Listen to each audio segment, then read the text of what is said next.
नमस्कार. या भागामध्ये आपण कायदेशीर नोटीस आणि पोस्टाचे शेरे तसेच डीम्ड सर्व्हिस म्हणजे काय याची माहिती घेऊयात. या संदर्भात आपण पाहूयात की जेव्हा कोर्टाची किंवा वकिलाची एखादी कायदेशीर नोटीस पोस्टाने रजिस्टर पोस्टाने पाठवली जाते, तेव्हा अनेकांना ती नोटीस ज्याला पाठवली आहे म्हणजे जो कोणी ॲड्रेसी आहे तो ती नोटीस घेतच नाही. तर कधी तो घरात नसतो, तर कधी घर बंद असते, तर कधी तो मुद्दाम नोटीस घेण्यास नकार देतो. तर अशा वेळी आपल्याला काय वाटतं की जो ॲड्रेसही असतो, नोटीस ज्याला पाठवलेली असते, तो असा विचार करतो की मी नोटीस प्रत्यक्ष हातामध्ये घेतलीच नाही, माझ्या हातात मिळालीच नाही, तर मग माझ्यावर काही कारवाईच होणार नाही बुवा, की मला काही माहितीच नाही येत नोटीसबद्दल. पण कायद्याच्या भाषेत हा समज पूर्णपणे चुकीचा आहे. कायद्यामध्ये डीम्ड सर्व्हिस नावाची एक अत्यंत महत्त्वाची संकल्पना आहे. म्हणजेच जरी नोटीस प्रत्यक्ष हातात मिळाली नसली तरी काही विशिष्ट परिस्थितींमध्ये ती मिळाली आहे असे गृहीत धरले जाते. आता पोस्टमन जेव्हा पाकिट घेऊन येतो त्यावेळी तो सर्व्हिस संदर्भात किंवा वितरणासंदर्भात वेगवेगळे पोस्टल रिमार्क्सची नोंद करत असतो. तर हे रिमार्क्स कोणते आणि त्यांचा कायदेशीर अर्थ काय ते पाहूयात. पोस्टमन जेव्हा नोटीस घेऊन येतो आणि ॲड्रेसी की ज्याला नोटीस ती पाठवलेली आहे, पत्र पाठवलेले आहे, ती व्यक्ती त्या ठिकाणी त्या पत्त्यावर जर भेटली नाही किंवा त्याने जर पत्र घेतले नाही, तर त्यावेळी पोस्टमन त्या पाकिटावर काही रिमार्क्स नोंदवत असतो आणि ती नोटीस परत पाठवतो. या रिमार्क्सचा अर्थ काय होतो ते आपण उदाहरणासह पाहूया. एक रिमार्क असू शकतो रिफ्युज्ड, की घेण्यास नकार दिला बुवा.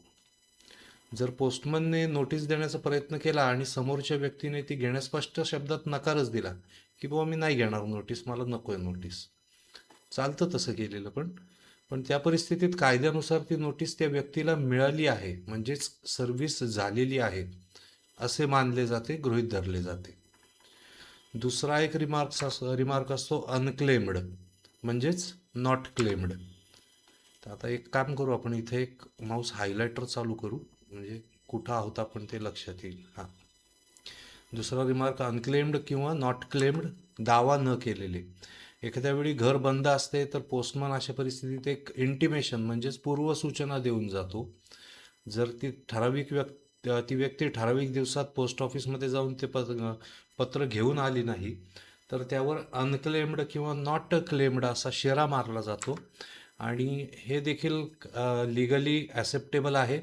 आणि नोटीस मिळाली, देण्यात आली, डीम्ड सर्व गुड सर्व्हिस असे गृहीत धरले जाते.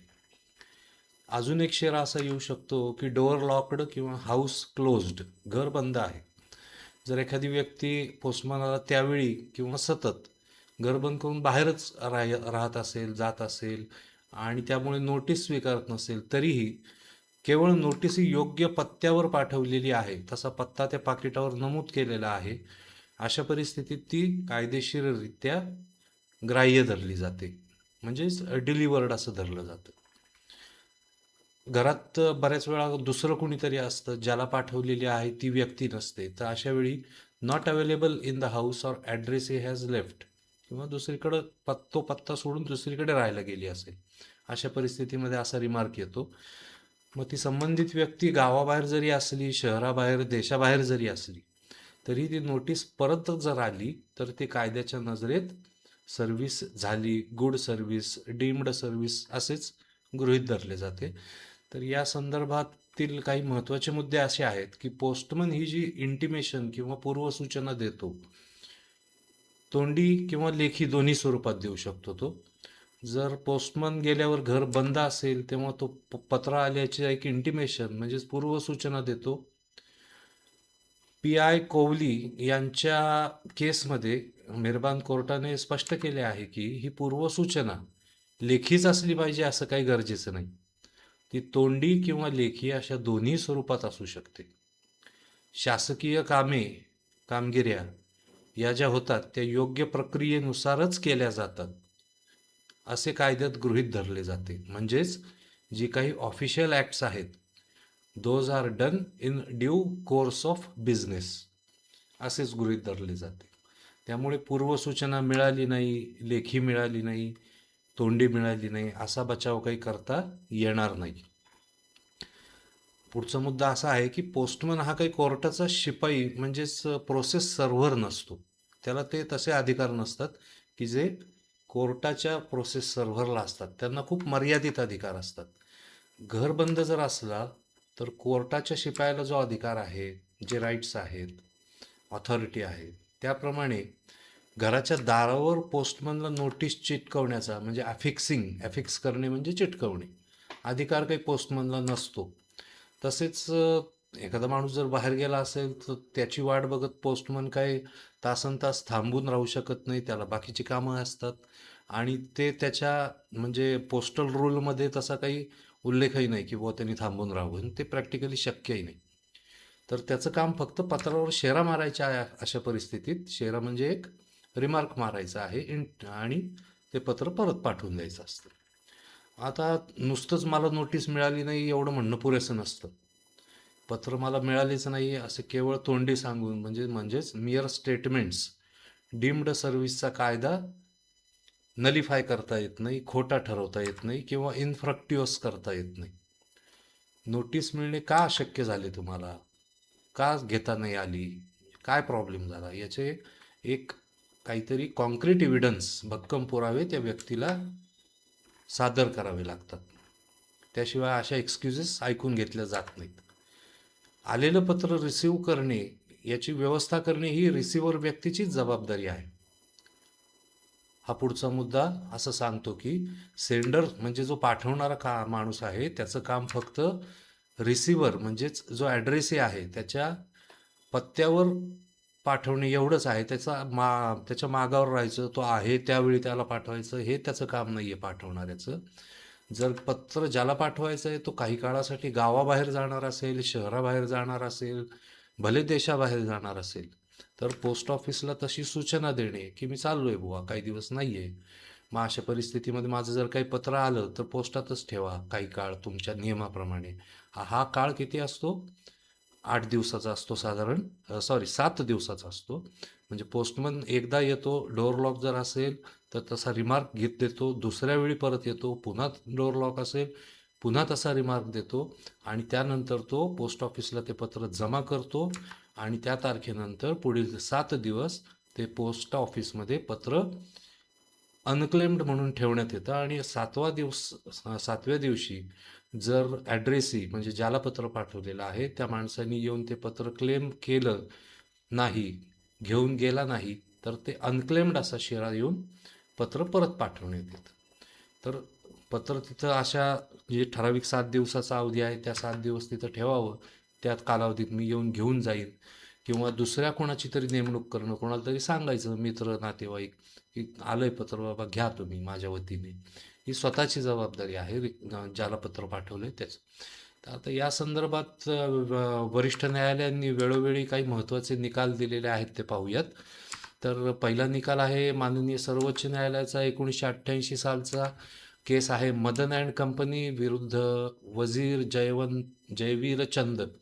हा एक महत्त्वाचा निकाल आहे. यामध्ये सर्वोच्च न्यायालयाने स्पष्ट केले आहे की कायदेशीर नोटीस पाठवणाऱ्या व्यक्तीने जर योग्य पत्त्यावर म्हणजे पत्ता बरोबर टाकायचा आहे आणि योग्य तिकीट म्हणजे पोस्टेज व्यवस्थित लावायचं आहे, असं करून रजिस्टर पोस्टाने म्हणजे नोंदणीकृत डाकेने जर नोटीस पत्र पाठवले तर त्याचे काम तिथे संपते. त्यांनी अजून काही करायची अपेक्षा नाही आहे. एकदा नोटीस घेणारी व्यक्ती जर घरात नाही, गावाबाहेर गेलेली आहे, असे शेरे अनेकदा असं होऊ शकतं की नोटीस घेणारी व्यक्ती अशी काही कारणं सांगून खोटे शेरे, व्हेग एन्डॉर्समेंट मारून नोटीस घेण्याचं मुद्दाम टाळू शकते. म्हणजे मॅनिप्युलेट करू शकते या गोष्टीला. त्यामुळे अशा परिस्थितीत जर नोटीस योग्य पत्त्यावर पाठवलेली आहे आणि पोस्टाच्या ऑफिशियल प्रोसेसमधून जर ती परत आली, रिटर्न झाली, तर ती नोटीस मिळालेली आहे असे मानणे हाच सर्वात योग्य आणि प्रभावी मार्ग आहे, असं माननीय सर्वोच्च न्यायालयाने या निकालात म्हटलेले आहे. दुसरा निकाल आहे सर्वोच्च न्यायालयाचाच अलीकडचा आहे 2023चा. प्रियंका कुमारी विरुद्ध शैलेंद्र कुमार या प्रकरणात सुप्रीम कोर्टाने के भास्करन या जुन्या खटल्याचा संदर्भ घेत, आता के भास्करन आहे पुढे बहुतेक किंवा असेल, येईल आता, या जुन्या खटल्याचा संदर्भ देत पुन्हा एकदा स्पष्ट केलेले आहे की जेव्हा एखादी व्यक्ती एखादी नोटीस घेत नाही आणि ती नोटीस अनक्लेम्ड, स्वीकारली नाही, नॉट क्लेम्ड या शेऱ्यासह परत येते, तेव्हा ती नोटीस समोरच्या व्यक्तीला योग्य प्रकारे मिळालेली आहे, deemed to be duly served, असेच कायदेशीररित्या मानले जात आहे, असे 2023 साली मेहरबान सर्वोच्च न्यायालयाने सांगितलेले आहे. आता 2007 मध्ये सर्वोच्च न्यायालयाने सीसी आल्वी हाजी विरुद्ध पलेपेटी मोहम्मद या निकालात दोन महत्त्वाच्या कायद्यामधील फरक सांगितला आहे. कुठले कायदे? इंडियन एव्हिडन्स ॲक्ट, भारतीय पुरावा कायदा, त्याचं कलम 114 आणि जनरल क्लॉजेस ॲक्ट कलम 27 यानुसार पोस्टाने पाठवलेले पत्र, आता इंडियन एव्हिडन्स ॲक्ट सेक्शन 114 नुसार पोस्टाने पाठवलेले पत्र जर योग्य पत्त्यावर पोहोचले असेल तर सर्वसाधारण गृहीतक म्हणजेच जनरल प्रिझम्पशन अप्लाय होते. काय अप्लाय होते? की डीम्ड सर्व्हिस. पण जनरल क्लॉजेस ॲक्टच्या कलम 27 नुसार हे गृहीतक, हे जे अजम्पशन आहे ते खूपच पॉवरफुल आणि स्पेसिफिक आहे, स्ट्रॉंग आणि स्पेसिफिक प्रिझम्पशन आहे. म्हणजेच 114 नुसार जनरल प्रिझम्पशन आहेच, पण 27 नुसार जनरल क्लॉजेस ॲक्टच्या हे प्रिझम्पशन खूप स्ट्रॉंग आणि स्पेसिफिक आहे. कसं आहे? जर रजिस्टर पोस्टाने, हा पहिला मुद्दा, योग्य पत्त्यावर, हा दुसरा मुद्दा, एखादं नोटीस किंवा पत्र पाठवलं असेल आणि ती रिफ्युज्ड, हा तिसरा मुद्दा आहे. आता ती refused, door locked, house locked, address not available, not found असे काही जर रिमार्क आले आणि ती नोटीस जर परत आली तर ती रिसीव्ह झालेली आहे, मिळाली आहे असे ठामपणे मानले जाते. पुढचा निकाल आहे डेव्हिड के एन विरुद्ध श्री एस आर चौबे, मुंबई उच्च न्यायालयाचा 2003चा निकाल आहे. या प्रकरणात न्यायालयाने सांगितले आहे की जनरल क्लॉजेस ॲक्टच्या कलम 24-28 नुसार योग्य पत्त्यावर पाठवलेली नोटीस अनक्लेम्ड किंवा रिफ्युज्ड म्हणून परत आल्यास ती मिळाली आहे असे मानले जाईल. पोस्टमनने तोंडी किंवा लेखी पूर्वसूचना, इंटिमेशन देऊनही जर ती व्यक्ती पोस्ट ऑफिसमधून पत्र आणायला गेली नाही तर याचा अर्थ तिने ते पत्र स्वीकारण्यास नकार दिला असाच होतो. आता पुढे 2024 मध्ये विशाल हरीश शर्मा विरुद्ध मनोज कुमार या निकालात मुंबई उच्च न्यायालयाने अलीकडचा निकाल आहे, स्पष्ट केले आहे की जर पोस्टमनने दाराला कुलूप असल्याने पूर्वसूचना, इंटिमेशन दिले आहे असा शेरा मारलेला असेल आणि तर त्यावर अविश्वास दाखवायचं काहीच कारण नाही, कारण पोस्टमन असा खोटा शेरा कशासाठी मारील? तो ना पाठवणाऱ्याला ओळखतोय ना घेणाऱ्याला ओळखतोय, तो आपलं सरकारी काम करतोय. जर पत्ता योग्य असेल आणि पूर्वसूचना दिल्याची नोंद असेल तर unclaimed service amounts to good service, दावा न केलेली, क्लेम न केलेली नोटीस ही योग्य प्रकारे बजावलेली नोटीस मानली जाते, असे माननीय मुंबई उच्च न्यायालयाने म्हटलेले आहे. आणि आता थोडक्यात निष्कर्ष काय निघतो? कुठलंही पत्र, नोटीस, मेहरबान न्यायालयाचे समन्स पोस्टाने आले आणि ते घ्यायचे जर टाळले किंवा घर जर बंद ठेवलं तर व्यक्ती पुढील कारवाईपासून स्वतःचा बचाव करू शकत नाही. योग्य पत्त्यावर रजिस्टर पोस्टाने पाठवलेली नोटीस, मग ती रिफ्युज्ड असो, अनक्लेम्ड असो, डोअर लॉक्ड असो, मग या कारणासाठी परत आली असली तरीही डीम्ड सर्व्हिसनुसार ती नोटीस सर्व झालेली आहे, सर्व्हिस झालेली आहे असे गृहीत धरले जाते. पोस्टमनने दिलेली सूचना तोंडी, लेखी असो, कुठल्याही स्वरूपात असो, ती पाळणे बंधनकारक आहे. त्यामुळे पोस्टाने आलेले पत्र स्वीकारणे हा सर्वात उत्तम मार्ग आहे की जेणेकरून समोरच्या व्यक्तीला म्हणायचे काय आहे नक्की, त्या गोष्टी, ते मुद्दे आपल्यापर्यंत पोहोचू शकतात आणि आपण त्याला योग्य वेळेत योग्य प्रकारे उत्तर देऊ शकतो. धन्यवाद.